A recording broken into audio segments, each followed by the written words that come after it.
ஹரி ஓம் மகா காளி. நீண்ட இழுபறிகளை கடந்து விஜய் அவர்கள் நாளைய தினம், அதாவது ஞாயிற்றுக்கிழமை, முதல்வராக பதவி ஏற்க இருக்கிறார். ஞாயிற்றுக்கிழமை மதியம் 3:15 மணிக்கு அவர் பதவி ஏற்பார் எனும் தகவல் வெளியாகி இருக்கிறது.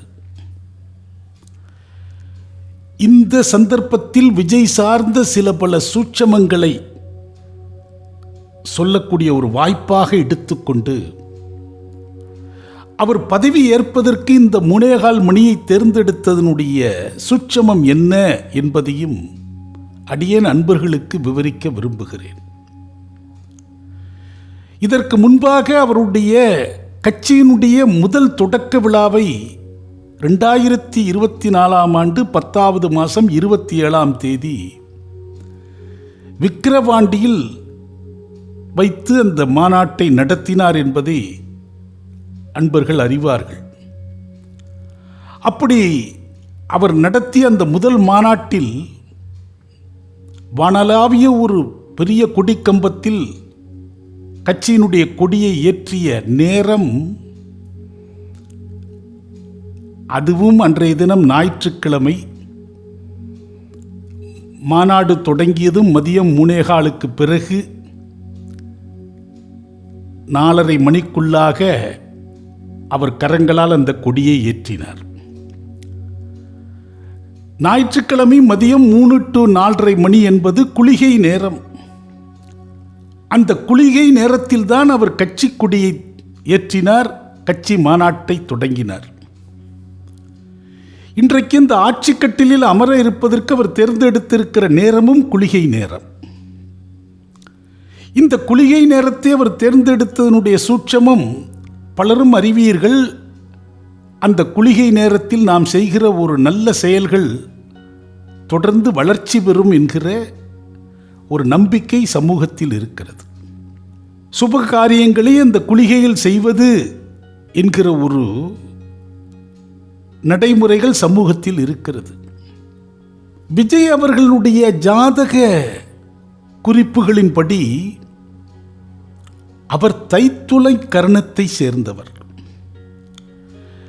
தைத்துளை கரணத்தினுடைய சின்னம் கழுதை. அந்த கழுதையை வாகனமாக கொண்டிருப்பவள் ஜேஷ்டாதேவி. அந்த ஜேஷ்டாதேவியை தைத்துளை கரணத்தில் பிறந்தவர்கள் வழிபட வேண்டும் என சாஸ்திரங்கள் வலியுறுத்துகின்றன. அத்தகைய தைத்துளை கரணத்தில் பிறந்தவர்களுக்கு இந்த குளிகை நேரம் மிகவும் சித்தி பெறக்கூடிய, மிகவும் வலு சேர்க்கக்கூடிய விஷயமாக மாறும். ஆக அவருடைய ஆஸ்தான ஜோதிடர் மிக நுணுக்கமாக அவருக்கு யாவற்றையும் வழிநடத்துகிறார் என்பதை செயல்பாடுகளை வைத்து நாம் முழுமையாக ஏற்றுக்கொள்ள முடிகிறது. ஒரு காலத்தில் பல்லவ அரசர்கள் ஜேஷ்டாதேவியை வழிபட்டுதான் தங்களுடைய அனைத்து வெற்றிகளையும் சித்தியாக்கி இருக்கிறார்கள். அவர்களை வீழ்த்துவதற்கு அவர்களுடைய பிரதான வழிபாட்டு தெய்வமான ஜேஷ்டாதேவியை பலவீனப்படுத்துவதன் மூலம் அவர்களை வீழ்த்த முடியும் என்கிற நுணுக்கத்தை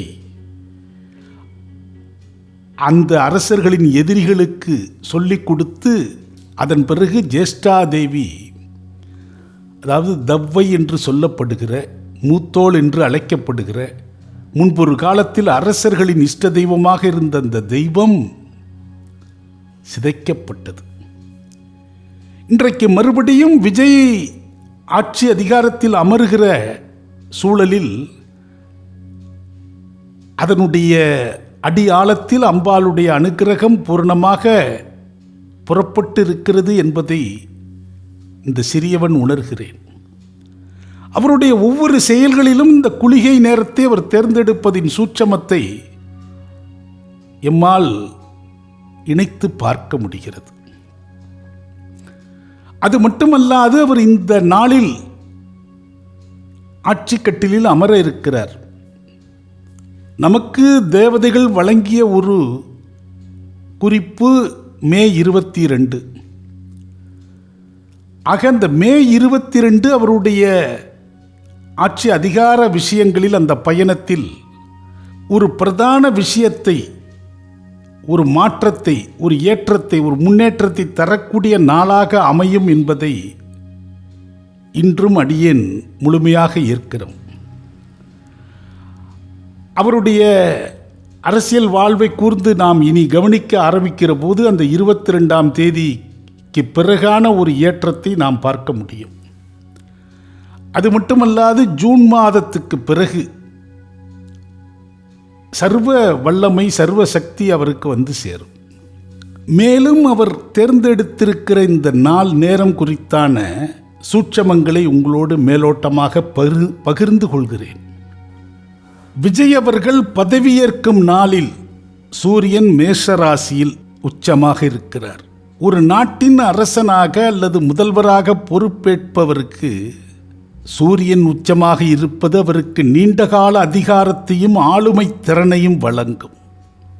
மே 10 அவிட்ட நட்சத்திரம், செவ்வாயின் நட்சத்திரம் நடக்கிறது.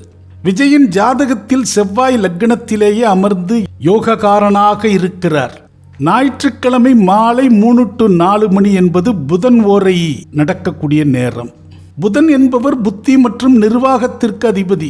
ஒரு முதல்வர் பதவியேற்கும் போது புதன் ஓரையை தேர்ந்தெடுப்பது அந்த ஆட்சி நிர்வாக ரீதியாக மிக திறமையானதாகவும் புத்திசாலித்தனமாகவும், திறமையும் புத்திசாலித்தனமான திட்டங்களையும் உருவாக்கக்கூடிய நிலையை தரும். மே 10 அன்று சந்திரன் கும்பராசியில், விஜயின் கடகராசிக்கு 8வது இடம், அது அஷ்டம சந்திரன் என்பார்கள்.